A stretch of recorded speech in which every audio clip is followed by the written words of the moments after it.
يضلل فلا هادي له وأشهد أن لا إله إلا الله وحده لا شريك له وأشهد أن محمدا عبده ورسوله أما بعد فأعوذ بالله من الشيطان الرجيم بسم الله الرحمن الرحيم বিতাড়িত শয়তান হতে চাহি খোদার আশ্রয় শুরু আল্লাহর নামে যিনি দয়ালু দয়াময় আলহামদুলিল্লাহি রাব্বিল আলামিন সমস্ত প্রশংসা সেই খোদার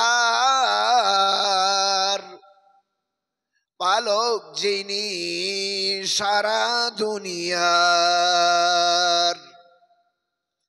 আর রহমানির রহিম মালিক ইয়াউমিদ্দিন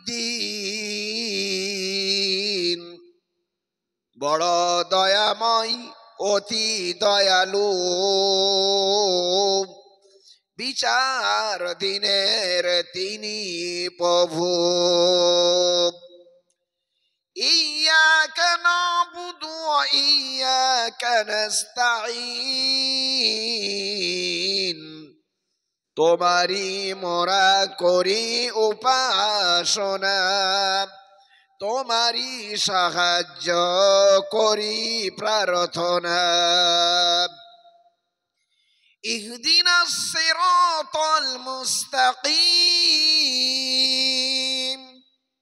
সম্পূর্ণ সোজা পথের সন্ধান করো সেটি মোদেরকে দান সিরাতাল্লাযীনা আন'আমতা আলাইহিম চালাও মোদের পথে তাদের করুণা করেছো প্রতি যাদের গায়রিল মাগদুবি আলাইহিম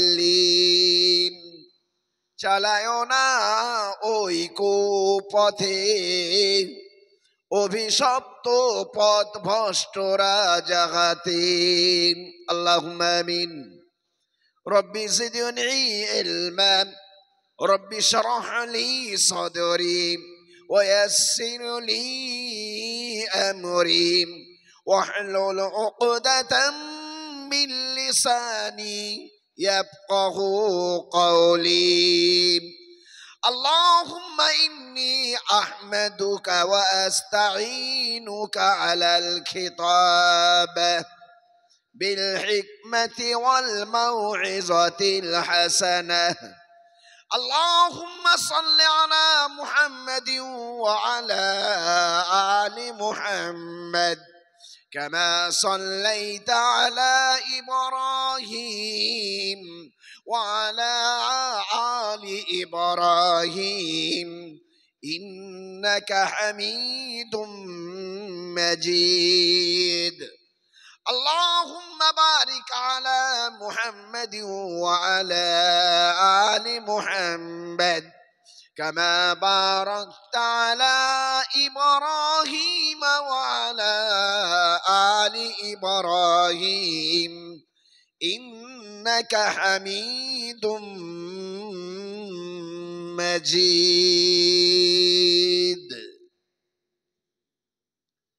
শ্রদ্ধেয় সম্মানীয় সভাপতি মহাশয়, বিচক্ষণ পরিচালক মণ্ডলী, মুআজ্জাজ মুহতারাম হযরতে উলামায়ে কেরাম, জ্ঞানী গুণী বিজ্ঞ পণ্ডিত মহল, বয়োজ্যেষ্ঠ মুরব্বী হযরত, সমকক্ষ বন্ধু বান্ধবরা, বয়কনিষ্ঠ স্নেহের ছোট ছোট ছেলে মেয়েরা, ছাত্র ছাত্রীরা, পর্দার অন্তরালে উপবিষ্টা, দূর থেকে কান পেতে থাকা পর্দানশীল মা ও ভগ্নীরা, সকলকে শ্রেণীগতভাবে পর্যায়ক্রমে শ্রদ্ধা ভালোবাসা স্নেহ পেশ করে সেই মহিয়ান গরিয়ান সর্বশক্তিমান মাবুদ মাওলার দরবারে অসংখ্য অসংখ্য শুকরিয়া, কৃতজ্ঞতা, হামদ ও সানা এই জন্য পেশ করছি যে আল্লাহ তাআলা আমাদেরকে এই পুত পবিত্র মজলিসে বসে বিভিন্ন উলামায়ে কেরামের মুখ নিঃসৃত আল্লাহ তাআলার পবিত্র কালাম,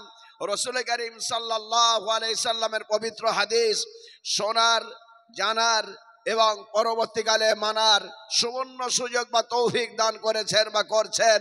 এই জন্য আমরা স্বতঃস্ফূর্তভাবে বলি আলহামদুলিল্লাহ।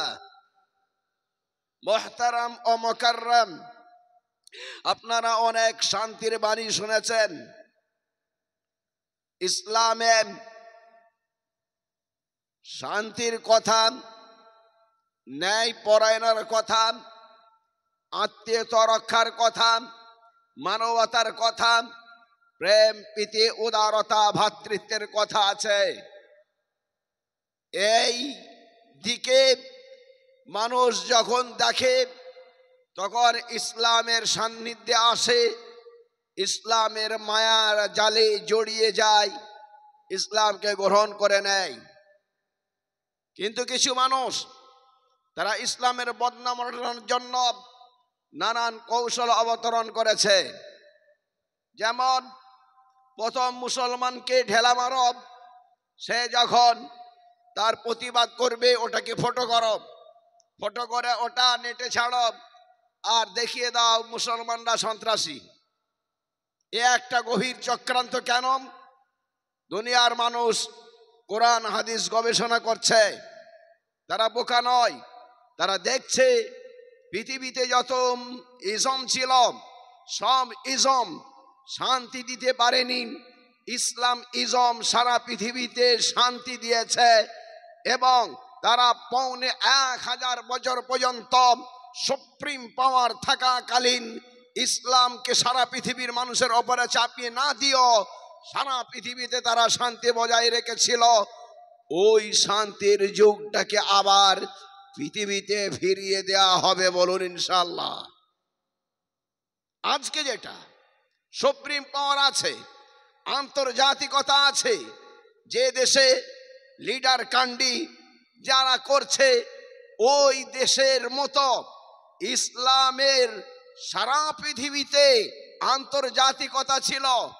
একদিন নয়, দুদিন নয়, 1000 বছর তারা রাজত্ব করেছেন। আর ভারতবর্ষে মোগল সম্রাটগণ, আর আরবে তখন ছিল খেলাফত শাসন। একখানা নয়, দুখানা নয়, শুধু ওমর ইবনে আব্দুল আজিজ রহমাতুল্লাহ আলাইহি উনি একাই 3টে মহাদেশের খলিফা ছিলেন, বলুন সুবহানাল্লাহ। পঞ্চায়েতের পাঁচু ছিলেন না, 3খানা মহাদেশের খলিফা। মহাদেশ বলা হয় কয়েকটা দেশ মিলে একটা মহাদেশ হয়। তৎকালীন জামানার পৃথিবীতে যে আন্তর্জাতিকতা পৌঁছে গিয়েছিল 3টে মহাদেশে, সেই 3টে মহাদেশের খলিফা হযরতে ওমর ইবনে আব্দুল আজিজ রহমাতুল্লাহ আলাইহি ছিলেন। তিনি মনে করতেন সারা পৃথিবীতে গোটা কোরআন শরীফ অবতীর্ণ না হয়ে কোরআন শরীফের যদি একখানা আয়াত অবতীর্ণ হতো সারা পৃথিবীর শান্তির জন্য ওই একটি আয়াতই যথেষ্ট হয়ে যেত। তিনি এটা মনে করতেন এবং সারা পৃথিবীতে যেখানে যেখানে মুসলিম শাসন ছিল, মুসলিম শাসক ছিলেন, সেইখানে উনি বললেন প্রত্যেকটা খুতবায় ইমাম সাহেব যেন ওই আয়াতটা পাঠ করেন, বিসমিল্লাহির রহমানির রহিম,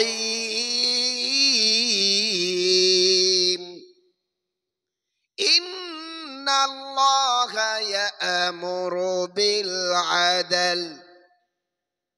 নিশ্চয় আল্লাহ তাআলা আদেশ করেন ইনসাফ কায়েম করার, ন্যায় পরায়ণতার।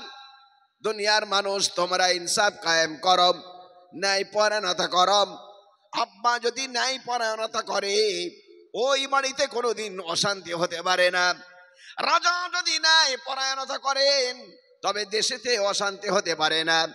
দুনিয়ার মানুষ শাসক যারা আছেন তারা বেইনসাফ হয়ে যায়, বেঈমান হয়ে যায়, অশান্তি তখন শুরু হয়ে যায়।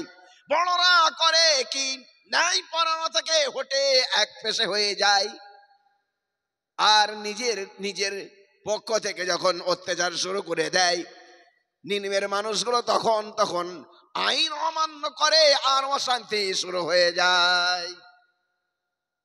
হযরত ওমর ইবনে আব্দুল আজিজ বললেন, পারা নম্বর 14, ইন্নাল্লাহা ইয়া'মুরু বিল আদল। এই আয়াতটা প্রত্যেকটা খুতবায় যোগ করে দাও, সপ্তাহে একবার করে স্মরণ করিয়ে দাও। আল্লাহ আদেশ করছে ইনসাফ কায়েম করো। পৃথিবীর মানুষ যদি ইনসাফ কায়েম করত, ন্যায় পরায়ণতা করত, তবে পৃথিবীতে কোনোদিন অশান্তি হতো না। অশান্তির মূলে কি বলেন? কি? বড়দের পক্ষ থেকে অত্যাচার, অন্যায়, ন্যায় পরায়ণতা না করা, বেইনসাফি করা বড়দের পক্ষ থেকে, আর ছোটদের পক্ষ থেকে আইন অমান্য করা, তখনই হয়ে যায় অশান্তি। ওমর ইবনে আব্দুল আজিজ রহমাতুল্লাহ আলাইহি উনি এই আদেশ জারি করে দিয়েছিলেন। তারা কিভাবে করেছিলেন তাদের ইতিহাসটা একটু জানা দরকার আছে। জানা আছে না? নেই? জি, জানা দরকার আছে, আমাদেরকে জানতে হবে তারা কিভাবে ন্যায় পরায়ণতা কায়েম করেছিলেন, আল্লাহ তাআলা তাদের কেমন করে সহযোগিতা করেছিলেন। ওমর ইবনে আব্দুল আজিজ যার নাম বললাম, উনি হলেন হযরতে ওমর রাদিয়াল্লাহু আনহুর ছেলের মেয়ের ছেলে। তবে কি হবে বলেন তো?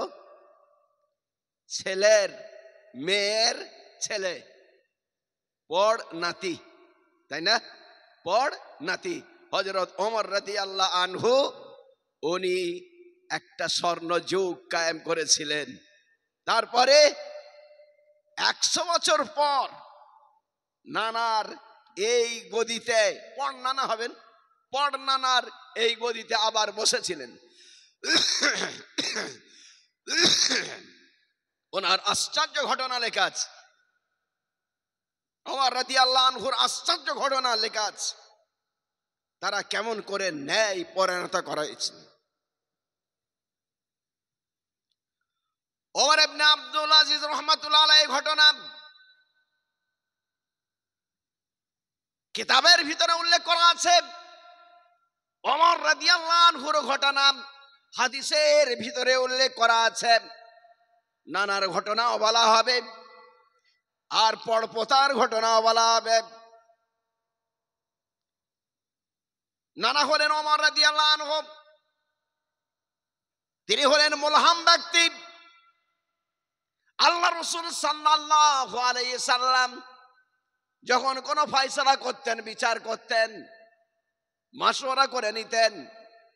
বিচারের সময় ওমর রাদিয়াল্লাহু আনহু যে রায়টা দিতেন তার পক্ষেই কোরআন শরীফে একখানা নয়, দুখানা নয়, 18 খানা আয়াত অবতীর্ণ হয়েছে। ওখানে বললাম 18টা। পরামর্শ হচ্ছে কি করা হবে। আবু বকর সিদ্দিক রাদিয়াল্লাহু আনহু বলছেন মেরে ফেলে দেওয়া হবে, ওমর রাদিয়াল্লাহু আনহু বলছেন মেরে ফেলে দেওয়া হবে, আর আবু বকর সিদ্দিক রাদিয়াল্লাহু আনহু বলছেন মাফ করে দেওয়া হবে। রাহমাতাল লিল আলামিন কি করবেন বলেন? এই অপরাধীদেরকে কি করা হবে? আবু বকর সিদ্দিক রাদিয়াল্লাহু আনহু বলছেন মাফ করে দেওয়া হবে, ওমর রাদিয়াল্লাহু আনহু বলছেন কি ওদেরকে কতল করা হবে। রাসূলুল্লাহ সাল্লাল্লাহু আলাইহি সাল্লাম আবু বকর সিদ্দিক রাদিয়াল্লাহু আনহুর দিকে ঢলে গেলেন। ঠিক আছে, ক্ষমা করে দেওয়া হলো। আল্লাহ তাআলা আয়াত অবতীর্ণ করে দিলেন ওমর রাদিয়াল্লাহু আনহুর পক্ষে। এরকম ঘটনা কটা আছে? বুখারী শরীফে 3-4 খানা আছে, আর অন্যান্য কিতাব খুঁজলে সব মিলিয়ে 18 খানা আছে। অবশেষে পরিশেষে সর্বশেষে রাসূলুল্লাহ সাল্লাল্লাহু আলাইহি সাল্লাম বললেন, লাউ কানা বাদি নবিয়্যুন লাকানা উমর, আমার পরে যদি কোন নবী হতেন তবে হযরতে ওমর রাদিয়াল্লাহু আনহু নবী হতেন। লাউ কানা বাদি নবিয়্যুন লাকানা উমর, কারণ ইনি হলেন মুলহাম ব্যক্তি। মুলহাম মানে হলো যার অন্তরে আল্লাহ তাআলা ইলহাম করে দেন, জানিয়ে দেন, স্বপ্নের মাধ্যমে হোক যে কোনো ভাবে হোক জানিয়ে দেন। তার একটা স্বপ্নের কথা সেদিন বলেছিলাম, যারা ছিলেন তারা শুনেছেন। জি, হযরতে ওমর রাদিয়াল্লাহু আনহুর একটা স্বপ্নের কথা, তিনি কিভাবে ইসলাম পেয়েছেন বুখারী শরীফে লেখা আছে। ওমর রাদিয়াল্লাহু আনহু ইসলামের বিস্তারিত ঘটনা আপনারা জানেন, অবিস্তারিত ঘটনা ওখানে লেখা নেই। বুখারী শরীফে যেটা লেখা আছে ছোট একটা ঘটনা, রেয়াত বিশুদ্ধ শুদ্ধ রেয়াতে তার ইসলাম সম্পর্কে যেটা লেখা আছে সেটা হলো এই, বুখারী শরীফে যখন যাবেন তার সূচিপত্রে দেখবেন বাবু ইসলামে ওমর রাদিয়াল্লাহু আনহু, হযরতে ওমর রাদিয়াল্লাহু আনহুর ইসলাম গ্রহণের খবর বর্ণনা। এইখানে লিখতে গিয়ে উনি লিখছেন, এই ইসলামের আগে আমি ছিলাম পৌত্তলিক, আমি ছিলাম পুতুল পূজাকারী, ঠাকুর পূজাকারী, মায়ের মন্দির হেফাজতকারী, মায়ের মন্দিরে বাইরে চাতানে আমি শুয়ে আছি, দালানে আমি শুয়ে আছি, মায়ের মন্দির হেফাজত করছি। ঘুমন্ত অবস্থায় আমি একটা স্বপ্ন দেখলাম, কি একটা লোক সে তার বাছুর আনলো। বাছুর বোঝেন তো? বাছুর কাকে বলে?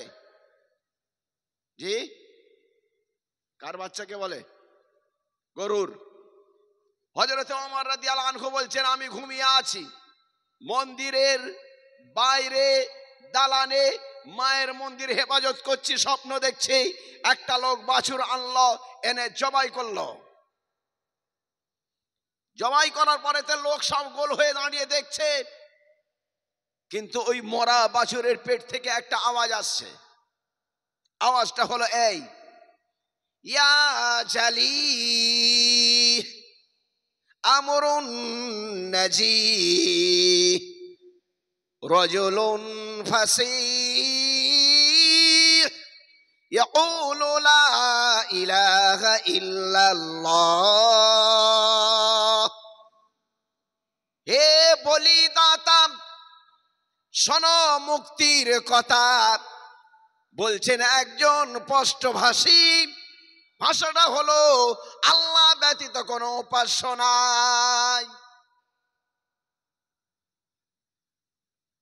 সকলে এবারে ওই আওয়াজটা যখন শুনতে পেলাম, মেরেছে ছোট, ভয়তে দিয়েছে যে যার দৌড়। আমি ওই জায়গায় দাঁড়িয়ে রইলাম, সাহস করে আগিয়ে গেলাম। আমি দেখতে চাইলাম কোথা থেকে আওয়াজখানা আসছে, আমি সন্ধান করব। আগিয়ে আমি একাই সাহস করে দাঁড়িয়ে রইলাম। আমি শুনতে পেলাম ওই আওয়াজটায় আবার মরা বাছুর, জবাই করা বাছুর, তার পেট থেকে একখানা আওয়াজ বের হচ্ছে। আওয়াজটা হলো এই, ইয়া জালি, হে বলিদাতা আমরুন নাজিহ, শোনো মুক্তির কথা। রাজুলুন ফাসিহ, বলছেন একজন স্পষ্টভাষী, ইয়াকুলু লা ইলাহা ইল্লাল্লাহ, আল্লাহ ব্যতীত কোনো উপাস্য নাই। বারবার যখন আওয়াজ হয়, শব্দ হয়, মানুষের ঘুমখানা ভেঙে যায়। অ্যালার্ম আমরা দিই, যখন একবার হয় না, দ্বিতীয়বার যখন রিপ্লে হয়, তখন আমার ঘুমখানা ভেঙে যায়। বারবার যখন আমি শুনতে পেলাম, ঘুমখানা আমার ভেঙে গেল। দেখলাম মায়ের মন্দিরের সামনে আমি শুয়ে আছি, একজন কেউ স্পষ্টভাষী আছেন, বলবেন আল্লাহ ব্যতীত কোনো উপাস্য নাই। তখন আমি বুঝতে পেরে গিয়েছি একজন স্পষ্টভাষী বলবেন আল্লাহ ব্যতীত কোনো উপাস্য নাই। এরপরে হযরতে মুহাম্মদ সাল্লাল্লাহু আলাইহি সাল্লাম ইসলামের গ্রহণ দিয়েছেন। তিনি হলেন মুলহাম ব্যক্তি। তার সম্পর্কে রাসূলুল্লাহ সাল্লাল্লাহু আলাইহি সাল্লাম বলে যাচ্ছেন, বুখারী শরীফের রায়াত, আমি স্বপ্ন দেখলাম, রাসূলুল্লাহ সাল্লাল্লাহু আলাইহি সাল্লাম নিজে বলছেন, আমি স্বপ্ন দেখলাম আমি কুয়াতে বালতি দিয়ে দড়ি দিয়ে পানি তুলছে, আমি এবারে হাঁপিয়ে গিয়েছি, আরাম করব, আমার হাত থেকে দড়িখানা হযরতে আবু বকর সিদ্দিক রাদিয়াল্লাহু আনহু নিয়ে নিয়েছেন। ইশারা হয়ে গেল রাসূলুল্লাহ সাল্লাল্লাহু আলাইহি সাল্লামের পরে হযরতে আবু বকর সিদ্দিক রাদিয়াল্লাহু আনহু খলিফা হবেন। তার হাতে দুর্বলতা রয়েছে, আল্লাহ তাকে ক্ষমা করুন। ইশারা হয়ে গেল তিনি বেশি দিন খলিফা হবেন না, 2 বছর তিনি খলিফা ছিলেন। রাসূলুল্লাহ সাল্লাল্লাহু আলাইহি সাল্লাম বললেন, আবু বকরের হাত থেকে হযরতে ওমর রাদিয়াল্লাহু আনহু ওই দড়িখানা নিয়ে নিলেন, এমন পানি তুললেন, এত বড় বাহাদুর ব্যক্তি আমি জীবনে দেখি নাই। এত পানি তুললেন, সকলে সেই জায়গায় উটের ঘর তৈরি করে ফেলল, আস্তাবল তৈরি করে ফেলল, ওখানে বাড়ি গদ্দর তৈরি করে ফেলল। এই রকম আমি বাহাদুর ব্যক্তি আমি দেখি নাই। ইশারা হয়ে গেল হযরতে আবু বকর সিদ্দিক রাদিয়াল্লাহু আনহুর পরে হযরতে ওমর রাদিয়াল্লাহু আনহু খলিফা হবেন, প্রতাপশালী খলিফা হবেন, ইসলামের স্বর্ণ যুগ রচনা করবেন। হয়েছেও তাই। হযরতে ওমর রাদিয়াল্লাহু আনহু ইসলামের স্বর্ণ যুগ রচনা করেছেন। কারো উপরে জোর করেননি, জোর করে কারোর জমি নেননি। জমি কার? জমি সব আল্লাহর। জোরে বলেন কার? ভয় লাগছে না ঠান্ডা লাগছে? জমি কার? আল্লাহর। আল্লাহ জমি দেবে কাকে? তার বান্দাকে। কাকে দেবে? তার বান্দাকে। শেষ পরিণতি খোদা ভীরুদের জন্য হবে। জমিন সব আল্লাহর, জোর করে নেওয়া যাবে না, জোর করে নেওয়া যায়নি। আল্লাহ তাআলা বলেন, ইন্নাল আরদা লিল্লাহ, নিশ্চয় জমিন সব আল্লাহর। ইউরিসুহা মান ইয়াশাউ মিন ইবাদি, আল্লাহ তাআলা এই জমিনগুলো দান করবেন তার বান্দাদের মধ্যে থেকে যাকে চাইবেন তাকে আল্লাহ তাআলা এই জমিনগুলো দান করে দেবেন। ওয়াল আকিবাতু লিল মুত্তাকিন, শেষ পরিণতি খোদা ভীরুদের জন্য। বন্ধু আমার, দোস্ত আমার, অক্ফের জমিন হোক, আরবের ভূখণ্ড হোক, ফিলিস্তিন হোক, বাবরি মসজিদ যাই হোক না কেন, সমস্ত জমিন হচ্ছে আল্লাহর। কার? জোরে বলেন। এই আল্লাহ তাআলা জমিন খানা দেবেন তার বান্দাদের মধ্যে যাকে চাইবেন, যার তার ইবাদত করবে, বান্দা হবে, তাকেই আল্লাহ তাআলা দান করবেন। শেষ পরিণতি আমার বলছেন আল্লাহ তাআলা খোদা ভীরুদের জন্য হবে। ইশারা হয়ে গেল আল্লাহ তাআলা মুসলমানকে জমিন দেবেন, মুসলমানরা বেঈমানি করবে, আল্লাহ তাআলা জমিনখানা কেড়ে নেবেন। অক্ফের জমিন হোক, বাবরি মসজিদ হোক, ফিলিস্তিন হোক, জমিনগুলোকে আবার কেড়ে নেওয়া হবে মুসলমান বেঈমান হওয়ার জন্য। মুসলমান যখন আবার ইমানদার হয়ে যাবে, আমলদার হয়ে যাবে, আবার আল্লাহ তাআলা এই জমিনগুলো মুসলমানকে ফিরিয়ে দেবেন। বলবেন না সুবহানাল্লাহ? ইশারা হয়ে গিয়েছে, জমিন আল্লাহর, আল্লাহ বান্দাকে দেবেন, কিন্তু এরা রাখতে পারবে না, বেঈমানি করবে। হয়েছেও তাই। সে ফিলিস্তিন হোক, বাবরি মসজিদ হোক, আরবের ভূখণ্ড হোক, মুসলমানরা কোনোদিন জোর করে কারোর জমি নেয়নি, আল্লাহ দান করেছেন তাদের ঈমান আমলের জন্য। মুসলমানের থেকে তারা কেড়ে নিয়েছে, কারণ মুসলমান বেঈমান হওয়ার জন্য। মুসলমান আবার ঈমানে আসবে, আমলে আসবে, আবার আখলাকে আসবে, চরিত্রে আসবে, আবার মুসলমানকে এই জমিনগুলো ফিরিয়ে দেওয়া হবে, বলুন ইনশাআল্লাহ। ওয়াল আকিবাতু লিল মুত্তাকিন। যেমনই হয়েছে, একদিন নয়, দুদিন নয়, ১,৫০০ বছর মুসলমানদের আধিপত্য ছিল, আন্তর্জাতিক ক্ষমতা ছিল। মুসলমান আবার কি হয়ে গেল? বেঈমান হয়ে যাচ্ছে, বেদিন হয়ে যাচ্ছে, বদামল হয়ে যাচ্ছে, জমিনকে কেড়ে নেওয়া হয়েছে। আবার মুসলমান যখন আবার ঈমানে আমলে আসবে, আবার জমিনখানা ফিরিয়ে দেওয়া হবে। কিভাবে হয়েছে কোরআন থেকেও বলবো, আর বর্তমান যুগ অনুপাতে বলবো। আর একটা আয়াত শুনুন, আল্লাহ তাআলা বলেন, ওয়াদাল্লাহুল্লাযীনা আমানু মিনকুম ওয়া আমিলুস সালিহাত। আল্লাহ তাআলা ওয়াদা করলেন, প্রতিশ্রুতি দিলেন মুমিনদেরকে আর মুসলমানদেরকে, আমল যারা করবে, নেক যারা কাজ করবে। আল্লাহর ওয়াদা সত্য হবে না মিথ্যা হবে? জি, কেমন সত্য?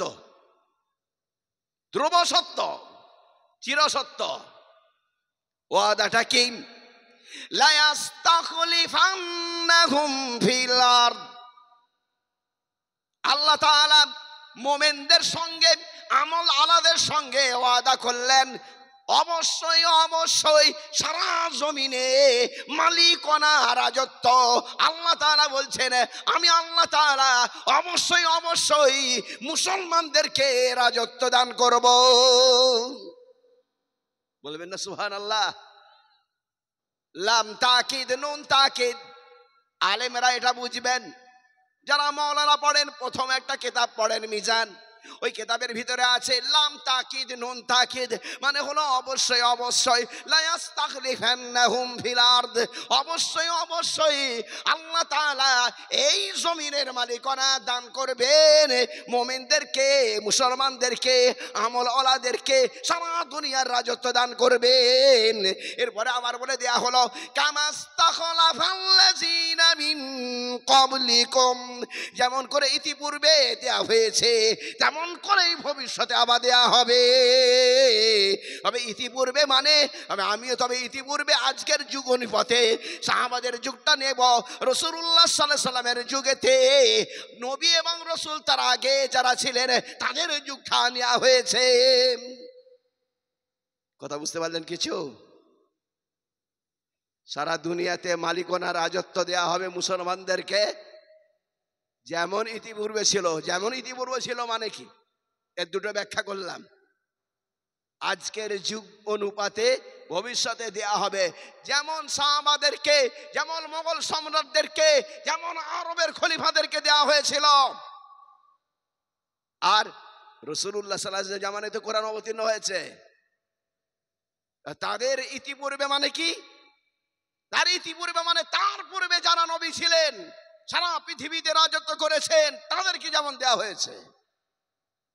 আগিয়ে চলুন।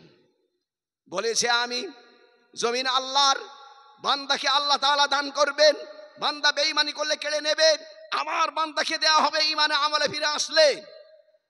জোর করে নিতে পারেননি, নেননি কেউ, এই পরিচয় দেব, এর প্রমাণ দেব।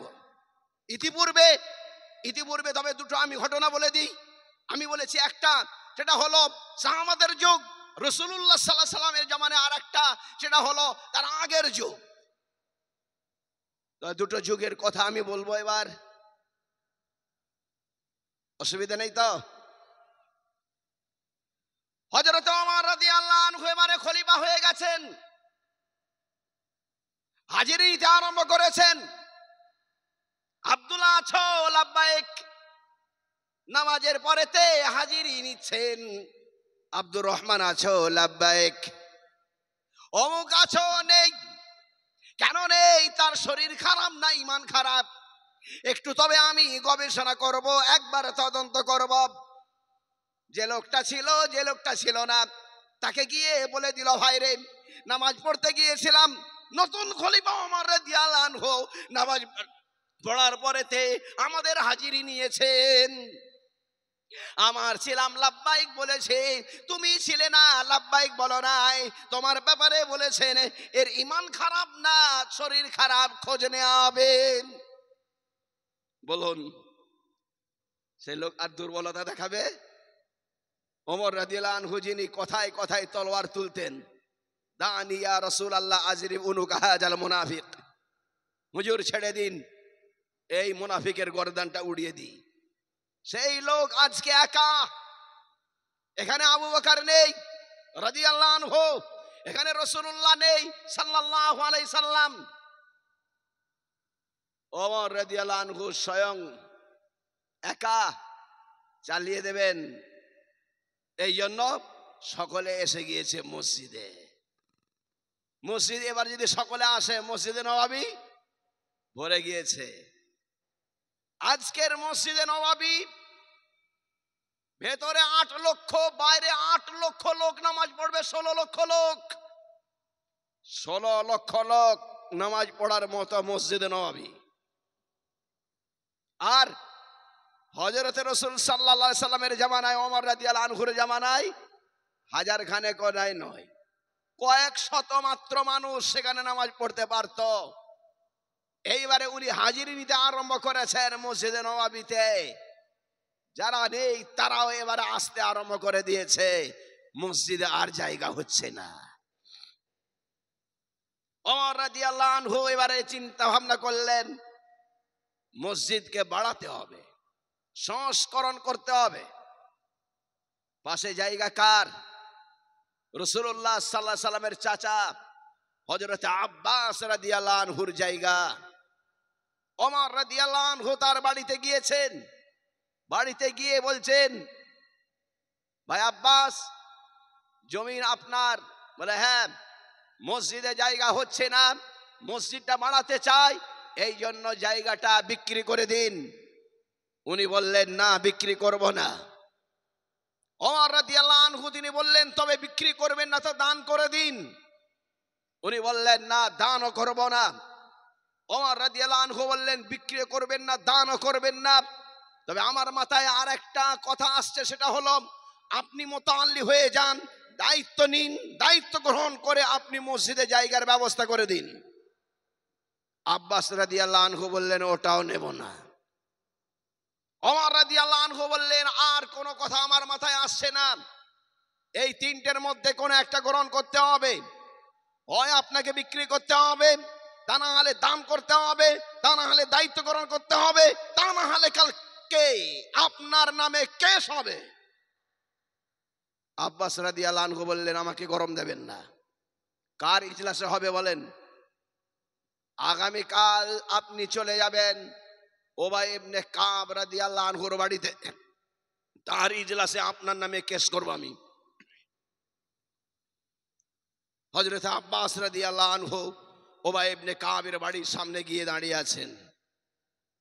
তারপর দিনে ওমর রাদিয়াল্লাহু আনহু সেখানে এবারে যাচ্ছেন। দরজায় টোকা, উবাই ইবনে কাব রাদিয়াল্লাহু আনহু বেরিয়ে এসেছেন, আসুন আসুন হুজুর। বসেছেন। উবাই ইবনে কাব বিচার করার জন্য খলিফাতুল মুসলিমিন আমিরুল মুমিনিন হযরত ওমর রাদিয়াল্লাহু আনহুর একটু কাছে বসেছেন। সঙ্গে সঙ্গে ওমর রাদিয়াল্লাহু আনহু বললেন, হে উবাই ইবনে কাব, আজকে আমি খলিফা নয়, আর এ কোনো সাধারণ মানুষ নয়, আমরা কেউ রাজাও নয়, প্রজাও নয়, আমরা দুজন হলাম বাদী আর বিবাদী। আজকে আমার থেকে অতটাই দূরে আপনাকে বসতে হবে, যতটা দূরে ওর থেকে আপনি বসেছেন। আমার থেকে অতটাই কাছে বসতে হবে, যতটা ওর কাছে বসেছেন। যদি এই বসাটা একটু কম বেশি হয়ে যায়, ওর থেকে যদি দূরে হয়ে যায়, আমার কাছে যদি বসেন, আর বিচারটা যদি আমার পক্ষে হয়ে যায়, আব্বাস বলবে এটা অন্যায় হয়ে গিয়েছে, এই জন্য আপনি আমার থেকে একটু দূরে বসুন। কোর্টে গেছেন তো? জি, কোর্টে একবার হাজিরি দিতে গিয়েছিলাম কোন সাক্ষী দেওয়ার জন্য। তো দেখি নাকি সব দাঁড়িওয়ালা টুপিওয়ালা গুলো ওখানেই বেশি, মানে যত ঝুট ঝামেলা কাদের? দাঁড়িওয়ালা টুপিওয়ালাদের। ঝুট ঝামেলা কোথায়? দাড়িওয়ালা টুপিওয়ালা কোটে বেশি ঘুরে বেড়াচ্ছে, মানে এদের সমস্যা ওখানেই বেশি। অন্যগুলো লোক দেখছি কম আছে। আমাকে দেখে এত লজ্জা লাগলো বলার মতো নয়। আর ওখানে দেখলাম জজ থেকে দুটো জায়গা, দুটো কাঠগড়া সমান দূরত্বে আছে। এই আদর্শ কোথা থেকে শিখেছে? কে শিখিয়েছে? ইসলাম শিখিয়েছে বিচারপতি তার কাছে বাদী বিবাদী দুজন সমান দূরত্বে থাকবে, আইনের পক্ষে তিনি সমান ন্যায্য ব্যয় বিচার করবেন, কারোর দিকে ঢলে অন্যায় বিচার করবেন না। এই শিক্ষাটা ওমর রাদিয়াল্লাহু আনহু দিলেন। জিজ্ঞাসা, বিচারপতির বিচার হয়ে গেল বিচার করার আগেই। বিচার হচ্ছিল ওমর আর আব্বাসের, তার আগের বিচারপতিরই বিচার হয়ে গেল বিচার করার আগেই। বিচারপতি তো সকলের বিচার করেন, বিচারপতির বিচারটা কে করবে? ওমর রাদিয়াল্লাহু আনহু বললেন, না, ন্যায় পরায়ণতার জন্য আমার থেকে অতটা দূরে যান, যতটা ওর থেকে দূরে, আমারটাকে যতটা কাছে করুন যতটা ওর কাছে আছে। ন্যায় পরায়ণতা বসাতে জজের হবে বাদী বিবাদীর। বিচারপতির বিচার হয়ে গেল বিচার করার আগেই। সারা পৃথিবীর মানুষের কাছে আদর্শ হয়ে গেল। আজ পর্যন্ত আইনজীবীরা তারা এটা মেনে নিয়েছেন। উবাই ইবনে কাব বললেন, বলুন আপনাদের কি মোকদ্দমা? ওমর রাদিয়াল্লাহু আনহু বললেন, ভাই মসজিদে নববী শর্ট হয়ে গিয়েছে, জায়গা সংকুলান হয় না, পাশেই জায়গা আছে আব্বাসের, বলছি দান করো বলছে না, বলছি বিক্রি করো বলছে না, বলছি দায়িত্বকরণ করো বলছে না। তিনটে কথা এসেছিলাম আর আসছে না। এই জন্য বিচার করতে এসেছি আপনার দরবারে, আল্লাহর জন্য, আল্লাহর ঘরের জন্য, দেশের জন্য, দশের জন্য, আমার জন্য নয়, আমার জন্য নয়, আল্লাহর জন্য, আল্লাহর ঘরের জন্য, দেশের জন্য, দশের জন্য। জোর করে ওই জমিখানা আমি নিতে পারবো কিনা? জোর করে নিয়ে নেব?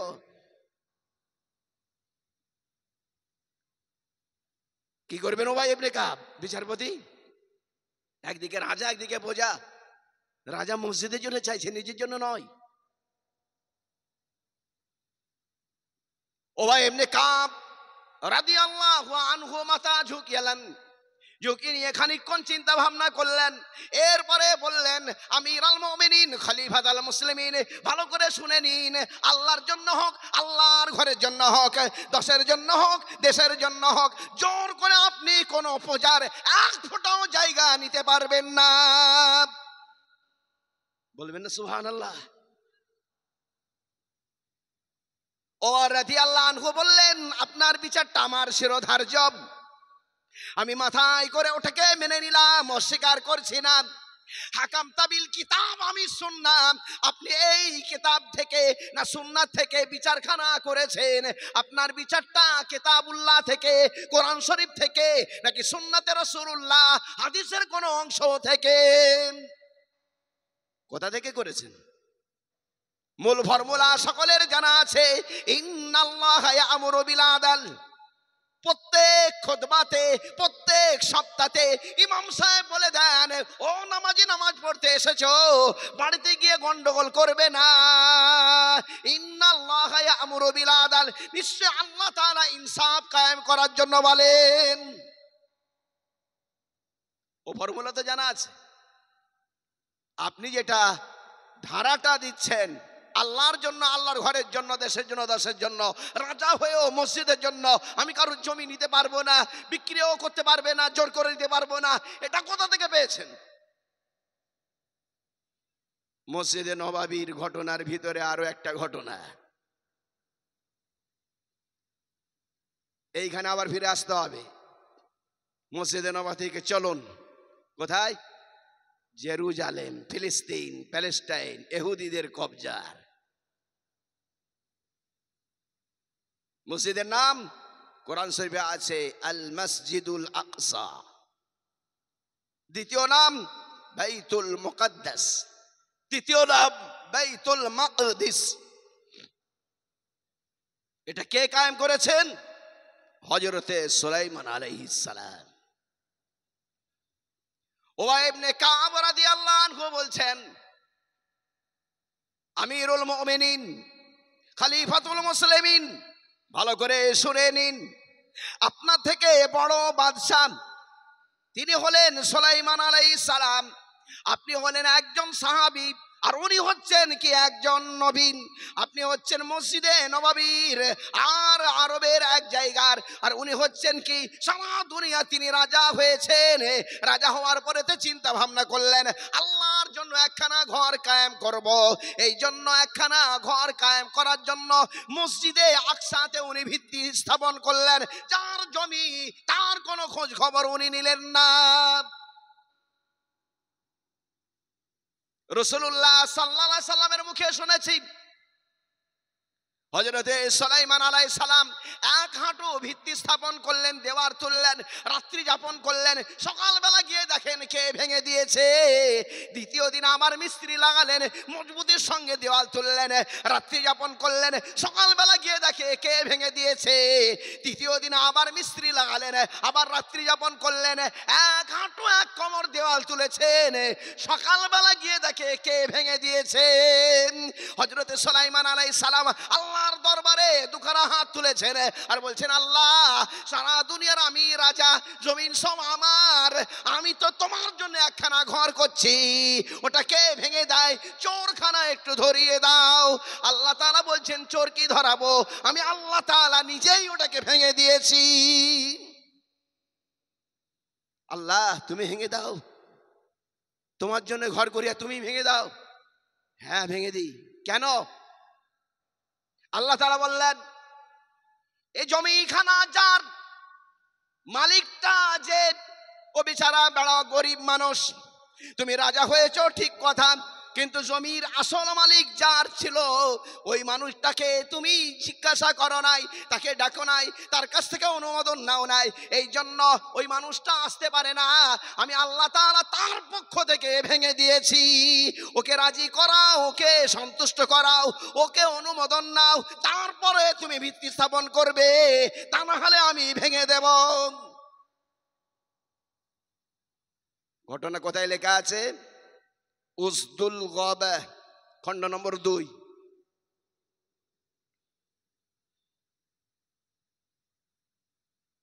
কে আছো জমিন ওয়ালা, মালিক কে আছো, আসো, ভয় নেই, সে ভাঙেনি, আল্লাহ তার পক্ষে আছে, আল্লাহ ভেঙেছে, আসো। তাকে উপযুক্ত মূল্য দেওয়া হবে, ন্যায্য মূল্য দেওয়া হবে, বেইনসাফি করা হবে না।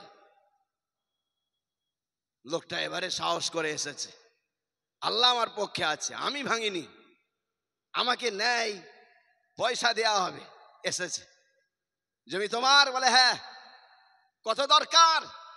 গরিব মানুষ তো বেশি আর বলতে পারেনি, বলেছে 1000 স্বর্ণ মুদ্রা, সোনার টাকা, দিনার আরবিতে বলা হয়। 1000 সোনার টাকা, কয়েন সোনার, একটা কয়েন সোনার কত দাম আপনারা ভালো বোঝেন। ওটা দিতে হবে ক পিস? 1000 পিস দিতে হবে। ঠিক আছে নিয়ে যাও, 1000 স্বর্ণ মুদ্রা দিনার নিয়ে যাও। নিয়ে চলে এসেছে। রাত্রিবেলা আবার চিন্তা ভাবনা করছে, না এটা তো ঠিক হলো না, জমি তো আরো দাম, আমি ঠিক ছেড়ে কেসে বলতে পারিনি গরিব বলে, কালকে যাব। তারপর দিন আবার গিয়েছে, হুজুর কাজ অফ রাখুন, আমার কথা আছে। মিস্ত্রি যাও ছুটি। কি ব্যাপার, কাজ কি? কি কথা? আমি যে জায়গা দিয়েছি ওটা উত্তম না আপনি যে টাকা দিয়েছেন ওটা উত্তম? সুলাইমান আলাইহিস সালাম বললেন, জমিটাই উত্তম। লোকটা তখন বলল, তাহলে আমি ওতে রাজি নই। কত দরকার? বলে আরো 1000 দরকার।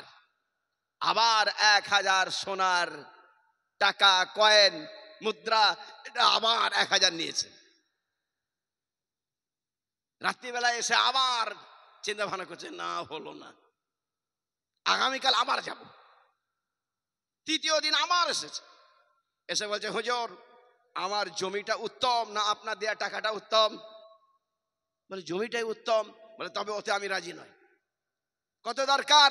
বলে আরো 1000 সোনার টাকা দরকার। 3 দিন 1000 করে নিয়েছে, কাজ করতে দেয়নি। আর ওদিকে আল্লাহ কদিন ভেঙেছেন? 3 দিন। কদিন হলো? 6 দিন, প্রায় 1 সপ্তাহ।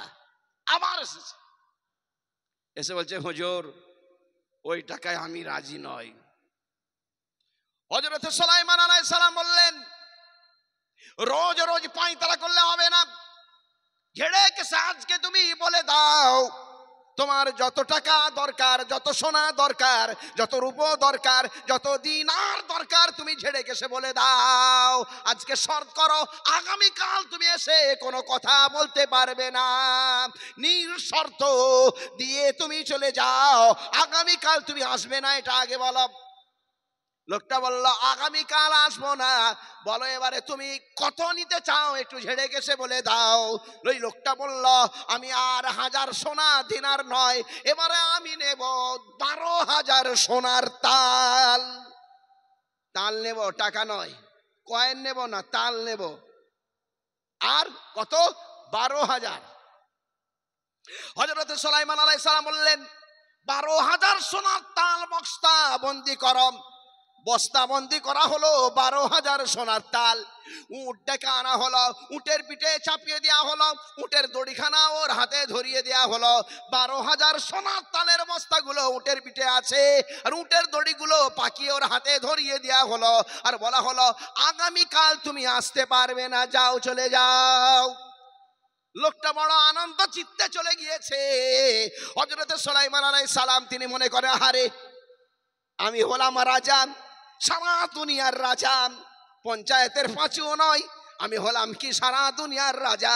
সারা দুনিয়ার রাজা হয়ে আল্লাহর জন্য আমি ঘর করি, আল্লাহ তাআলা 3 দিন ভেঙে দেয়। একটা রাজা সামনে প্রজা সে 3 দিন না যে খেলায় 1000 সোনার টাকা নিয়ে গেছে, এতেও হয় না, আবার 12,000 সোনার তাল নিয়ে গেছে, চরম মূল্য দিতে হয়েছে। মনের ভিতরে কষ্ট হবে না? হবে না? জি, চরম মূল্য দিতে হলো। অপমান করে, অসম্মান করে, নেজে খেলিয়ে মনের ভিতরে কষ্ট। আল্লাহ তাআলা ওই ক্ষেতটাকে জানতে পেরে বললেন সুলাইমান আমার বান্দাকে আমার টাকাই তুমি দিয়েছ, এইখানে তুমি চুপ করে যাও, মনের ভিতরে কোন রকমের কিছু খবর রাখবে না। মনের ভিতরে যদি কিছু খবর রাখো তবে শুনে রেখে দাও, জেনে রেখে দাও, আমি ওই লোকটাকে আবার চাইলে বিগড়ে দিতে পারি।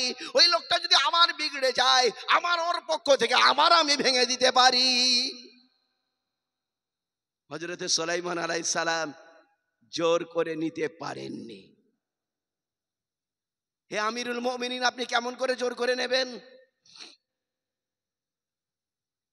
তিনি নবী হয়ে মসজিদ আকসার জন্য নিতে পারেননি, আপনি খলিফা হয়ে মসজিদে নববীর জন্য কেমন করে নেবেন?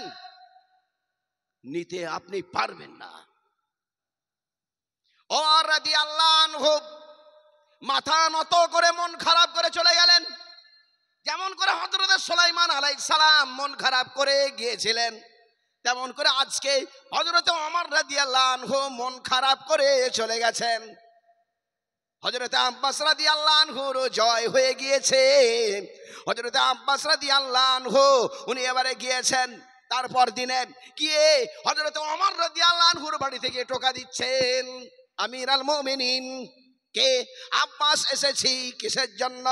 গতকাল আমি দেখলাম নাই পরায়ণতা বেঁচে ছিল, নাই পরায়ণতা আজও বেঁচে আছে, কিয়ামত পর্যন্ত বেঁচে থাকবে। অতএব যখন দেখলাম নাই পরায়ণতা আমার হকে ফয়সালা হয়েছে, জমিন যখন আমার, আপনি যখন জোর করে যখন নিতে পারেননি, আমি আব্বাস স্বেচ্ছায় রাজি হয়ে আল্লাহর ঘরের জন্য এই জায়গাটাকে আমি দান করে দিলাম। কি হলো? জোর করে মসজিদে নববীতে নেওয়া যায়নি, জোর করে মসজিদে আকসার জন্য নেওয়া যায়নি। ইতিপূর্বে কেউ নিতে পারেননি, ইতিপূর্বে আল্লাহ তাআলা দিয়েছেন। বাবরি মসজিদ, তার ব্যাপারে কি ফয়সালা হলো? আপনারা শুনেছেন মন্দিরের জন্য অনুমোদন হয়ে গেছে, কিন্তু সুপ্রিম কোর্টের আইনজীবীরা কি বলেছে ওটা কি জানা আছে? সুপ্রিম কোর্টের আইনজীবীরা বলেছেন বাবরি মসজিদের জায়গায় হয়েছে, মসজিদের জায়গায় হয়েছে, মসজিদ মন্দিরের জায়গায় হয়নি। কোন মন্দির ভেঙে বাবরি মসজিদ হয়নি। এটা হলো সুপ্রিম কোর্টের কথা। তারপরে তো অবস্থার পরিপ্রেক্ষিতে আমরা রায় দিচ্ছি মন্দিরও হবে, কারণ বহুদিন পর্যন্ত ওটা বিরান হয়ে পড়ে আছে, মুসলমানরা উপকৃত হয় না, অমুসলমানরাই তবে হক। ভালো করে জেনে রাখুন, আজকে ক্ষমতা আছে, আগামীতে যখন ক্ষমতা ভিন্ন হয়ে যাবে, ধর্মের কল বাতাসে নড়বে, আবার ওই কথাই উঠবে। বুঝতে পারলেন কিছু? এর দ্বারাই বোঝা যায় মুসলমানরা কারো জমি কেড়ে নেয়নি, আল্লাহ তাআলা দিয়েছেন। দিয়েছেন কে? আল্লাহ, জোর করে নেয়নি। মসজিদে নববী হোক, মসজিদে আকসা হোক, বাবরি মসজিদ হোক, যখন কোন রাস্তা সম্প্রসারণ করা হয়েছে, চওড়া করা হয়েছে, তো শত শত মন্দির ভাঙা পড়েছে, কিন্তু একটাও মসজিদ ভাঙা পড়েনি। বলুন সুবহানাল্লাহ। কেন? মসজিদ কারুর জায়গাতে হয়নি, আমতলায়, অমুক জায়গায়, বটতলায়, গাছতলায়, তার জায়গায়, যেখানে সেখানে এইরকম মসজিদ হয়নি। মসজিদ হয়েছে বিশুদ্ধ জায়গায়, কারণ এটা ইবাদত হবে, আল্লাহর ইবাদত হবে, সঠিক জায়গাতে হবে, জোর করে কারণ নেওয়া যায়নি। মসজিদ হয়েছে তার জায়গাতে, কিয়ামত পর্যন্ত বিধান আছে, বিধান থাকবে, জোর করে কেউ কোনোদিন নিতে পারেনি, পারবে না। তারা ছিলেন ন্যায়পরায়ণ, এই জন্য পৃথিবীতে ছিল শান্তি, অশান্তি হয়নি। আজকে পৃথিবীতে অশান্তি এসেছে কেন? আমরা ঠিক নয়, আমরা কি করেছি? 2 নম্বরই করেছি, জালিয়াতি করেছি, এই জন্য এটা হয়েছে। কবি নজরুল গাইছেন, ভিন ধর্মীর পূজা মন্দির ভাঙিতে আদেশ দাওনি হে বীর, তলোয়ার তুমি দাওনি হে প্রভু, দিয়াছ অমর বাণী। মোরা ভুলে গিয়ে তব উদারতা, করিয়াছি সার ধর্মান্ধতা, বেহেশতে হতে ঝরে না কো তব রহমত, ক্ষমা করো হযরত, তোমার বাণী রে করিনি গ্রহণ, ক্ষমা করো হযরত, ভুলিয়া গিয়াছি তব আদর্শ, তোমার দেখানো পথ। ভিন ধর্মীর পূজা মন্দির ভাঙিতে আদেশ দাওনি হে বীর, তলোয়ার তুমি দাওনি হে প্রভু, দিয়াছ অমর বাণী। কারুর ওপরে আঘাত করার তুমি অর্ডার দাওনি, অন্যজনের মন্দিরকে ভেঙে মসজিদ করার অর্ডার তোমার নেই। তোমার অর্ডার হলো ইনসাফ, ন্যায়পরায়ণতা। তাই পৃথিবীতে শান্তি এসেছিল। আমরা মানুষ ভুলে গেলাম, আমরা মানুষের উপরে অত্যাচার করলাম, পৃথিবীতে অশান্তি এসেছে, রোগ এসেছে, করোনা এসেছে, নানান রকম ভাইরাস এসেছে, মানুষকে জর্জরিত করে দিয়েছে। ইসলামের আদর্শ শান্তির বাণী, ইসলামের আদর্শ ন্যায়পরায়ণতা। একখানা নয়, দুখানা নয়, 3টে মহাদেশের রাজা ওমর ইবনে আব্দুল আজিজ, তার জামানাতে একবার বর্ষাকালে পানি হলো না। বর্ষাকালে পানি নেই, 1 বছর যদি পানি না হয়, খরা ক বছর চলবে? যাদের হিসাব জানা আছে তারা বলবেন।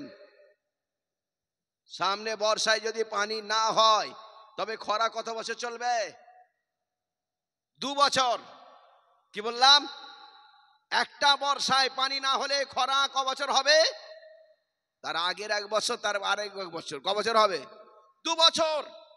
আরব ভূখণ্ডে এমনিতেই পানি কম, আবার 1 বছর পানি হয়নি, 2 বছর টানা খরা, শুকিয়ে কাঠ হয়ে গিয়েছে, গরু ছাগল গুলো এবার মরছে। গরু ছাগল মরার পরেতে এবার কার নম্বর আসবে? জি, হজরতে মানুষ। গরু ছাগলের পরেতে মানুষের মরার এবার সময় হবে। 100টা দেশের মুখ্যমন্ত্রী বা প্রধানমন্ত্রী বলুন, তার কাছে জমা হয়েছে, ওমর ইবনে আব্দুল আজিজের কাছে। হুজুর, আমাদেরকে একটু বাঁচান, রিলিফ দিন। বলবে কে? 100 জন প্রধানমন্ত্রীর মধ্যে যিনি হচ্ছেন বড় মাওলানা, তাকে পেশ করা হয়েছে। সকলের পক্ষ থেকে আপনি কথা বলবেন, চলুন আপনার সঙ্গে আমরা আছি। ওমর ইবনে আব্দুল আজিজ খলিফা, তার দরবারে 100 জন প্রধানমন্ত্রী এসে আবেদন, এসে কি বলছে জানেন? হে খলিফা, 2 বছর যাবত পানি হয়নি, গরু ছাগল গুলো মারা যাচ্ছে, মানুষ এবারে মারা যাবে। আপনার রাজকোষে যে সম্পদগুলো আছে, ওই সম্পদগুলো কার? যদি আল্লাহর হয় তবে আল্লাহর বান্দাকে দিন, আর যদি বান্দার হয় তবে বান্দাকে আপনি দিয়ে দিন। নম্বর 3, যদি আপনার হয় তবে আপনার কাছে আমরা আবেদন করছি কি আপনি প্রজাকে বাঁচান, তবে আপনি রাজা থাকবেন। প্রজা মরে গেলে আপনি রাজত্ব কার উপরে করবেন? ভাষা দেখছেন? আপনার দরবারে যে খাদ্য শস্যের ভান্ডার আছে, এগুলো কার? যদি আল্লাহর হয় আল্লাহর বান্দাকে দিন, যদি বান্দার হয় বান্দাকে দিন। নম্বর 3, যদি আপনার হয় তবে আপনার কাছে আবেদন, প্রজাগুলোকে বাঁচান, তবে রাজত্ব করবেন, তা না হলে আপনি কার উপরে রাজত্ব করবেন? ওমর ইবনে আব্দুল আজিজ বললেন, কথা ঠিক আছে, কাগজ নিয়ে আসো, কলম নিয়ে আসো, আমি এবারে লিখে দিচ্ছি, প্রত্যেকটা মানুষের জন্য এত করে গম দেয়া হবে আর এত করে টাকা দেয়া হবে। লেখার পরে চলে যাবে কিনা, এমন সময় ওমর ইবনে আব্দুল আজিজ তিনি বলছেন, আপনারা যে আমার দরবারে এসে মানুষের জনগণের কথাটা এনেছেন, তেমন করে আমার কথাটাকে একবার আল্লাহর জন্য বলে দিন। আমি তো আপনাদের কথা শুনে নিলাম, আপনারা একবার আল্লাহর কাছে আমার আবেদনটা পেশ করুন। উনি এবারে বলছেন, আল্লাহ, 2 হাতখানা তুলেছে, 2 হাত তুলে বলছে, আল্লাহ, যেমন করে আমাদের এই বাদশাহ আমাদের আবেদনটা রক্ষা করেছেন, তেমন করে আল্লাহ তুমি এই বাদশার আবেদনকে রক্ষা করুন। বাদশার আবেদন কি ছিল? বাদশার আবেদন ছিল অন্তরের ভিতরে 2খানা। একটা কি? একটা হলো এই মানুষগুলো এসেছে কেন? এই মানুষগুলো এসেছে পানি হয়নি বলেন, এই জন্য ওরা এসেছে, আল্লাহ তুমি তবে পানি খানা দান করো। আর একটা হলো আল্লাহ আমাকে এই জাহান্নামের আগুন থেকে মুক্তি দান করে জান্নাত নসিব করো। 2খানা আবেদন নিয়ে বলেছিলেন কি, আপনারা যেমন মানুষের আবেদন নিয়ে এসেছেন, আমার আবেদনটা একবার আল্লাহর কাছে বলে দিন। ওই লোকটা তখন বলছে, সকলে হাত তুলেছে, আমিন বলো। হে আল্লাহ, বাদশা যেমন আমাদের আবেদনকে রক্ষা করেছেন, তেমন করে বাদশার আবেদনটাকে তুমি রক্ষা করো, কবুল করো। মাস্তাম্মা কালামুহু, পানি তখন পড়তে আরম্ভ হয়ে গেল, দোয়াটা শেষ হলো না, আকাশটা ঘনিয়ে চলে আসলো। তাকাতারাতিস সামা, আকাশ থেকে বৃষ্টিপাত শুরু হয়েছে, দোয়া তখনও শেষ হয়নি। বলবেন না সুবহানাল্লাহ? কেমন ছিলেন রাজা, কেমন ছিলেন প্রজা? রাজা কেমন, প্রজা কেমন? আমাদের রাজা কি 10 লক্ষ টাকার কাপড় পরে আর বলছে मैं गरीब का बेटा हूं। পোশাকটা পরেছে কি 10 লক্ষ টাকার। মানুষের সম্পদগুলো রয়ে যাচ্ছে, খাদ্য ভান্ডার রয়েছে, শস্য ভান্ডার, খাদ্য ভান্ডারগুলো রয়েছে, সেখানে পোকা লেগে যাচ্ছে। তারপরে লরি লরি বস্তা বস্তা দরিয়ায় ফেলে দেওয়া হচ্ছে, গরিব মানুষ খেতে পাচ্ছে না। কিন্তু ওখানে দেখুন অবস্থাখানা কি হলো। ওখানে অবস্থা হলো রাজার আবেদনটা আল্লাহ তাআলা কবুল করে নিয়েছেন। মনের ভিতরে আবেদন ছিল, আল্লাহ এরা এসেছে পানি না হওয়ার জন্য, তবে পানি খানা দিয়ে দাও। মাস্তাম্মা কালামুহু, ওরা দোয়া করছে রাজার আবেদন করো, রাজার আবেদনকে রক্ষা করো, কবুল করে নাও। তাকাতারাতিস সামা, সঙ্গে সঙ্গে বৃষ্টিপাত শুরু হয়েছে। লোকেরা তখন চিন্তা ভাবনা করলো,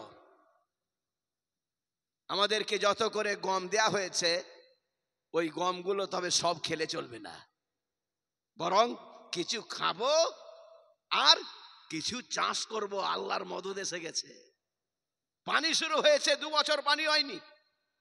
আজকে রাজা প্রজার দিকে লক্ষ্য করার জন্য, প্রজা দোয়া করার জন্য আল্লাহর পক্ষ থেকে পানি শুরু হয়েছে। এই গম সব খেলে চলবে না, সব পিছলে চলবে না, কিছু বিছাতেও হবে। ছুটে চলো। ছুটে যাচ্ছে, গোসল করতে করতে চলে যাব। কিন্তু গোসল করতে করতে যাবে কি করে? বৃষ্টিপাতের সঙ্গে শিলাবৃষ্টিও শুরু হয়ে গেছে, আর যেতে পারছে না। এবারে গেলে কিন্তু মাথা ভাঙবে। এই জন্য তারা আবার ফিরে এসেছে, এসে আমার রাজ দরবারে। রাজা বলছেন, আমার কি পায়তারা করছম?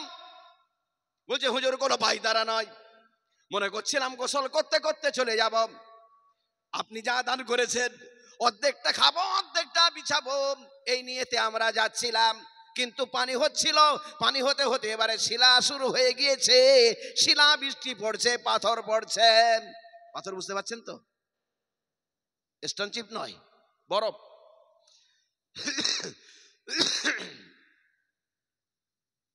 আপনার বারান্দা আমরা দাঁড়িয়ে আছি, সাদা সাদা বরফ গুলো পড়ে, ভেঙে যায়, ছোট হয়ে যায়। কেউ বলে ওলা, কেউ বলে শিল, কেউ বলে বরফ, কেউ বলে শিলাবৃষ্টি। লেখা আছে কিতাবুন নাওয়াদিরের ভিতরে। আশ্চর্য ঘটনা, পশ্চিমবঙ্গ মধ্য শিক্ষা পরিষদ বোর্ড 9 কিতাবে ঘটনাটা লিখেছেন।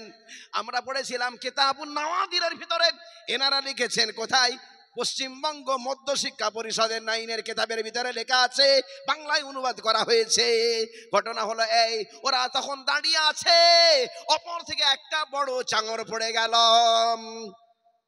সাকাতাত হাজারা, বড় পাথর পড়ে গেল। ইনকাসারাত, ভেঙে গেল। খরাজাত মিনহু মাকতুবা, ওখান থেকে একটা কাগজ বেরিয়ে আসলো। ওই কাগজে লেখা আছে, হাজিহি বারাতুম মিনাল্লাহ ইলা ওমর ইবনে আব্দুল আজিজ মিনান নার। এই কাগজটা হচ্ছে আল্লাহর পক্ষ থেকে ওমর ইবনে আব্দুল আজিজকে জাহান্নাম থেকে মুক্তিপত্র। বলেন সুবহানাল্লাহ। মনের ভিতরে রেখেছিলেন উনি, তোমরা দোয়া করে দাও জানো আমি জাহান্নাম থেকে বাঁচি। হাজিহি বারাতুম মিনাল্লাহ ইলা ওমর ইবনে আব্দুল আজিজ মিনান নার।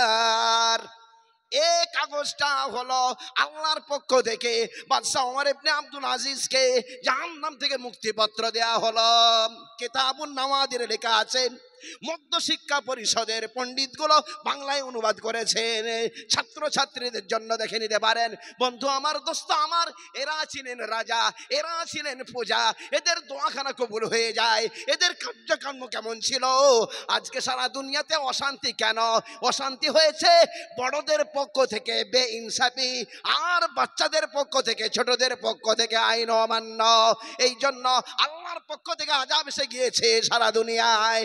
ও ইহুদি, হে মুসলমান, হে বৌদ্ধ খ্রিস্টান, সকলে আসো, আমরা এক হয়ে যাই, নেক হয়ে যাই। কারো উপরে আমরা জুলুম করব না, নাই পরায়ণতাকে আমরা বজায় রাখবো। যদি রাখি সারা পৃথিবীতে শান্তি হবে। মুসলমানের জমিন আবার মুসলমানকে ফিরিয়ে দেওয়া হবে। কোন জায়গায় আমাদের কিতাবে হিংসা নেই, বরং আমাদের কিতাবে আছে উদারতার কথা, প্রেমের কথা, ভ্রাতৃত্বের কথা, ঐক্যের কথা। কোরআন খোলন, পুরাণ খোলন, কবিতা খোলন, যা দেখবেন সব একই পাবেন। আমার কিতাবে আছে, কোন মুসলমানকে তুমি জোর করতে পারবে না। ও মুসলমান ভাই যদি আসে, অত্যাচারিত হয়ে গিয়েছে, পার্টিগত কোনো ব্যাপারে তুমি তোমার বাড়ি তুমি আশ্রয় দান করো। ওয়াইন আহাদুম মিনাল মুশরিকিন আস্তাজারাকা ফাজির, অমুসলিম ভাই যদি আসে তাকে তুমি জায়গা দান করো, হাত্তা ইয়াসমা কালাম আল্লাহ, যাতে করে সে আল্লাহর কথা শুনতে পায়। আল্লাহর কথা তাকে শুনিয়ে দাও, বাড়িতে তাকে বসতে দাও, তাকে জায়গা দান করো, তাকে আল্লাহর কথা শুনিয়ে দাও। সে যদি আল্লাহর কথা শোনে, এরপরে যদি বলে মানলাম না, আমি তো শুনলাম কিন্তু আমি মানলাম না, তুমি জোর করতে পারবে না। সুম্মা আবলিগুহু মা'মানা, এরপরে তাকে নিরাপত্তা দিয়ে তার জায়গাতে পৌঁছে দাও। কত সুন্দর কথা, কত প্রেমের কথা, কত ভ্রাতৃত্বের কথা। অমুসলিম ভাই যদি আসে, বসতে জায়গা দাও, তাকে আল্লাহর কথা শুনিয়ে দাও, শান্তির বাণী শুনিয়ে দাও, তারপরে তাকে নিরাপত্তা দিয়ে বাড়ি পর্যন্ত পৌঁছে দাও। তার জীবন নিয়ে খেলা করার অধিকার তোমার নেই। মান কতালা মুআহিদান, যে কোন মুসলিম রাজা অমুসলমান মানুষকে বিনা কোনো কারণে হত্যা করবে, হারামাহুল্লাহুল জান্নাহ, আল্লাহ তাআলা তার জন্য জান্নাতকে হারাম করে দেবেন। মুসলমান বাদশা, রাজ্য গঠন করার অধিকার আছে, তোমার রাজ্যে অমুসলমানকে থাকার অনুমোদন দিতে হবে, তাকে কোন রকমের কষ্ট দেয়া হবে না। যদি কোনো কষ্ট দিয়ে দাও, জীবন হানি কিংবা প্রাণ হানি কিংবা তার কোনো মাল আত্মসাৎ করার, আল্লাহ রাসূল সাল্লাল্লাহু আলাইহি সাল্লাম বলেন ওয়ানা হাজিজুহু ইয়াউমাল কিয়ামাহ, সে যত বড়ই বাদশা মুসলমান হোক, দাড়িওয়ালা হোক, টুপিওয়ালা হোক, আমি আল্লাহ রাসূল তার বিরুদ্ধে আল্লাহর কাছে নালিশ করব, তার বিরুদ্ধে আমি কিয়ামতের ময়দানে লড়াই করব। হারামাহুল্লাহুল জান্নাহ, আল্লাহ তাআলা তার জন্য জান্নাতকে হারাম করে দেবেন।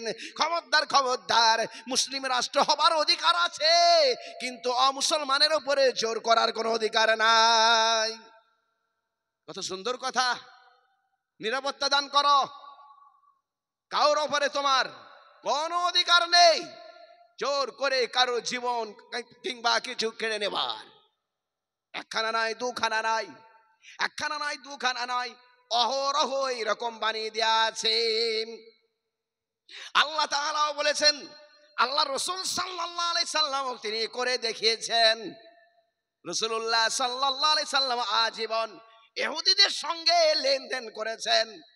যখন ইন্তেকাল করছেন তখন তিনি ঋণী, ইহুদি পাওনাদার, ইহুদি পাওনাদার, আর হুজুর সাল্লাল্লাহু আলাইহি সাল্লাম ঋণী। কারো উপরে তিনি জোর করেননি, কাউকে বলেননি তোমাকে মুসলমান হয়ে যেতে হবে। পারতেন তিনি, কিন্তু করেননি, করার অধিকার নেই। কারণ ইসলাম তো মানামানির ব্যাপার, অন্তর দিয়ে মানার কথা। অন্তরে জোর চলবে না, বাইরে জোর চলতে পারে কিন্তু অন্তরের উপরে তো জোর চলবে না। এই জন্য কোনো জায়গাতে কোনো বল প্রয়োগের কথা নেই।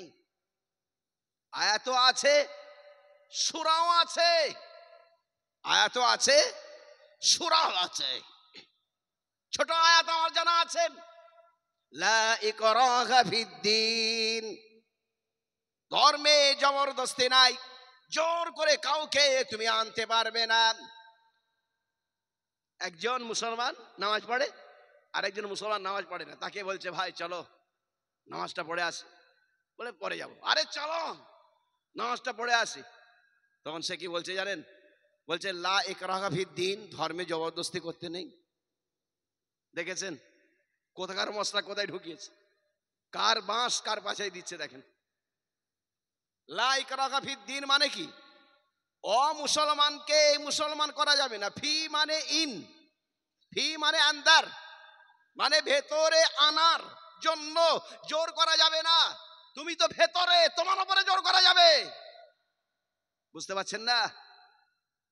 তুমি তো ভেতরে, তুমি তো মুসলমান, তোমার উপরে জোর করা যাবে, কিন্তু তুমি যখন মুসলমান নও তখন জোর করা যাবে না। কেউ কোথাকার মশলা কোথায় দিয়েছে, খবরদার এরকম গন্ডগোল করবেন না।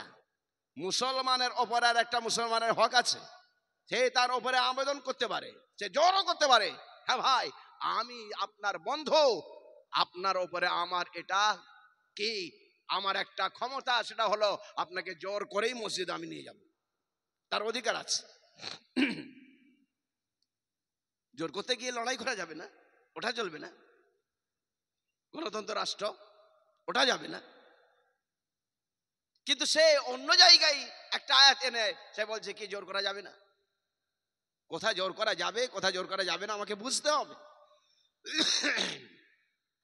পুরো একখানা সূরাই দিয়ে দেওয়া হলো। কুল, আপনি বলুন, ইয়া আইয়ুহাল কাফিরুন, হে অমুসলিম ভাইরা, লা আবুদু মা তা'বুদুন, আপনারা যার উপাসনা করেন আমি তার উপাসনা করি না। ওয়ালা আনতুম আবিদুনা মা আবুদ, আমি যার উপাসনা করি আপনারা তার উপাসনা করেন না। ওয়ালা আনা আবিদুম মা আবাদতুম, ইতিপূর্বে আপনারা যার উপাসনা করেছেন আমিও উপাসনাকারী নয়। ওয়ালা আনতুম আবিদুনা মা আবুদ, ভবিষ্যতে আমরা কেউ কারুর উপাসনার উপাসনা করব না, কেউ কারুর উপাস্যের উপাসনা করব না। অতীতে করিনি, বর্তমান করছি না, ভবিষ্যতেও করব না। যে যার ধর্ম কর্ম নিয়েই থাকবে তার ফল পাবে। লাকুম দীনুকুম ওয়ালিয়া দীন, আমার জন্য আমার ধর্ম কর্ম ফল, আর আপনাদের জন্য আপনাদের ধর্ম কর্ম ফল। যে যার ধর্ম কর্ম ফল নিয়েই চলবে। খবরদার কাউকে জোর করবে না। হযরত ঈসা আলাইহিস সালাম তিনি আসবেন, তিনি কিন্তু মুজতাহিদ হবেন। মুজতাহিদের অধিকার থাকবে কি, ইসলামের বিভিন্ন পথের মধ্যে কোনো একটা বেছে নেয়া, কোনো একটা ছেড়ে দেয়া, এটা মুজতাহিদের অধিকার।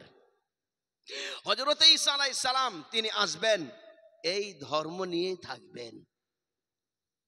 তিনি নবী থেকে বাদ হবেন না, নবী হবেন, নবী থাকবেন, কিন্তু এই আইন নিয়ে চলবেন। আর তিনি যখন আসবেন এই আইন নিয়ে চলতে গিয়ে ইসলামে তিনখানা পথ ছিল। হয় মুসলমান হয়ে যাও, তা না হলে টাকা পয়সা দিয়ে, জিজিয়া দিয়ে, কর দিয়ে বেঁচে থাকো নিরাপত্তা নিয়ে, তুমি তোমার ধর্ম কর্ম করো, আর তা না হলে লড়াইয়ের জন্য আসো। তিনটে পথ, হয় মুসলমান হও, তা না হলে নিজের ধর্মে থাকার জন্য জিজিয়া দিয়ে থাকো, আর তা না হলে তুমি লড়াইয়ের জন্য আসো। হযরত ঈসা আলাইহিস সালাম বলবেন, আমি আজকে মুজতাহিদ ইসলামের জন্য আমি একটাকে অফ করে দিলাম। ওয়াজিউল জিজিয়া, জিজিয়াটাকে তিনি মনসুখ করে দেবেন, রহিত করে দেবেন। ওই মুসলমান হতে হবে, আর তা না হলে লড়াইয়ের জন্য আসতে হবে। যত খ্রিস্টান আছে সব তারা মুসলমান হয়ে যাবে। মুসলমানরা তো আগে থেকেই মুসলমান আছে। একজন জাতি হলো ইহুদ, এরা কিন্তু মুসলমান হবে না, আর এরাও লড়াই করবে, এরা কিন্তু আর জিজিয়া এদের থেকে নেওয়া হবে না। হযরত ঈসা আলাইহিস সালাম তখন ইহুদিদেরকে মারবেন, মারতে মারতে পুরো ইহুদি শূন্য পৃথিবীকে করে দেবেন। পৃথিবী যখন ইহুদি শূন্য হয়ে যাবে, সারা পৃথিবীর মানুষ এক ধর্মে চলে আসবে। এরপরেতে সারা দুনিয়াতে ইসলাম প্রতিষ্ঠিত হয়ে গেল। হযরত ঈসা আলাইহিস সালাম 7-8 বছর থাকবেন। এই 7-8 বছরে সারা দুনিয়ার মানুষকে মুসলমান করে এক প্ল্যাটফর্মে এনে সারা দুনিয়াতে ইনসাফ আনাদলের দ্বারাই ভরে দিয়ে এরপরেতে ইন্তেকাল করবেন। 3 টুকরো জমিন ফিলাপ হয়েছে মসজিদে নববীর ভিতরে। হযরত আবু বকর ওমর রাদিয়াল্লাহু আনহুমা, তার সামনে আছেন রাসূলুল্লাহ সাল্লাল্লাহু আলাইহি সাল্লাম। এক টুকরো জমিন খালি আছে, এই জায়গাতে হযরতে ঈসা আলাইহিস সালাম ঘুমাবেন। ওয়া মিন আহলিল কিতাব, কোন ধর্মগ্রন্থের মানুষ থাকবে না, ইল্লা লা ইউমিনান্না বিহি, সব মুসলমান হয়ে যাবে, সব মুমিন হয়ে যাবে। ক্বাবলা মাউতিহি, তার মৃত্যুর আগে। ওয়া ইয়াউমাল কিয়ামাতি ইয়াকুনু আলাইহিম শাহীদা, কিয়ামতের পূর্বে এটা একটা নিদর্শন হিসাবে গ্রহণ হবে। জমিন যে আল্লাহর, আমার বান্দাকে দিয়ে দেয়া হবে, ভবিষ্যতে দেয়া হয়েছিল। দুটো ঘটনা বলেছি, আমার দুটো ঘটনা হলো এই, হযরতে ঈসা আলাইহিস সালাম আসবেন, হযরতে ইমাম মাহদী আসবেন, তাদের দ্বারাতে আমার সারা দুনিয়াতে ইসলামের ঝান্ডাখানা ওড়ানো হবে। বলুন সুবহানাল্লাহ। ঘাবড়াবার দরকার নেই, না ঘাবড়াও। এই মুসলমান, खुदा की शान बाकी है, अभी इस्लाम जिंदा है, अभी ईमान बाकी है। ओ काफिर क्या समझते हैं जो अपने दिल पे हंसते हैं, अभी तो करबला का आखिरी मैदान बाकी है। ঘাবড়াবার কোনো দরকার নাই, এখনো তো অনেক ময়দান বাকি আছে। নিজের ঈমান নিয়ে থাকো, নিজের আমল নিয়ে থাকো, নিজের আখলাক নিয়ে থাকো, নিজের চরিত্র নিয়ে থাকো, নিজের ইনসাফ নিয়ে থাকো, নিজের শান্তি নিয়ে থাকো। খবরদার কারোর উপরে হিংসা করো না। নিজের জীবনখানা গঠন করো, নিজে আগে বাড়ো, আল্লাহর পক্ষ থেকে তোমার সাহায্য করা হবে দুনিয়া এবং আখিরাতে। ওলামাদের কাছে আসো, তাদের সান্নিধ্যে আসো, তাদের কথাকে শোনো, নিজের ভুল চুকগুলোকে তওবা করে দাও, ভবিষ্যৎ জীবনের জন্য আবার তৈরি হয়ে যাও। আমার এই দুনিয়াতে, সারা দুনিয়াতে ইসলামের শান্তি কেতন উঠবে। বলুন ইনশাআল্লাহ, বলুন আল্লাহুম্মা আমিন। হযরত মাওলানা কারি সাহেব এসে গিয়েছেন, আপনাদের সামনে কিছু বক্তব্য রাখবেন এবং দোয়াও করবেন। আমার 5খানা কিতাব লেখা আছে, কেউ যদি নিতে চান নিতে পারেন। মানবতার পরিচয়, পরকালের পরিচয়, কিতাবুল ঈমান, মাত্র 30 টাকা দাম। 300 কোরআন হাদিস দিয়ে ইসলামিক আকীদা কি হবে লেখা আছে।